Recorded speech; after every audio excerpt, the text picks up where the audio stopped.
শারীরিক সম্পর্ক অপরাধ না, অপরাধ কখন, যখন সে বিয়ে করবে না। এখন এই বিয়েটা কত বছরে করবে না সেটার কোনো কিছু নাই।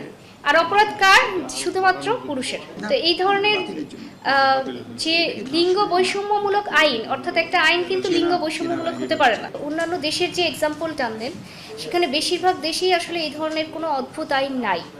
এবং ইন্ডিয়াতে নাইম ভার্সেস স্টেট এই মামলাটাই বলা হয়েছে যে সেখানে সেই মামলাটার ঘটনাটা এরকম যে একজন বিবাহিতা নারীকে মামলা করেন যে বিয়ের প্রলোভনে, আরেকজন ছেলের বিরুদ্ধে মামলা করেন যে তিনি বিয়ের প্রলোভনে তাকে ধর্ষণ করেছে এবং পরবর্তীতে ওই নারী প্রেগনেন্ট হয়ে যায়।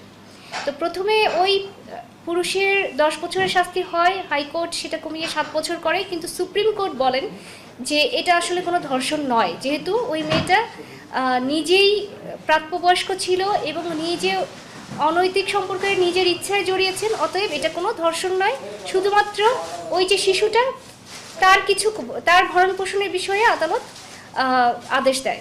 তো এটা হচ্ছে আমাদের পার্শ্ববর্তী দেশের এক্সাম্পল। এবং আমাদের দেশে মনোয়ার ভার্সেস স্টেট, এটাতে হাইকোর্ট স্পষ্ট বলেছে 16 বছরের অধিক কোনো নারী যদি নিজের সম্মতিতে কোনো শারীরিক সম্পর্কে জড়ায় সেটাকে ধর্ষণ হিসেবে গণ্য হবে না। অর্থাৎ এখানে কিন্তু আমাদের আদালতেরও বক্তব্য একেবারে সুস্পষ্ট রায়ের মাধ্যমে।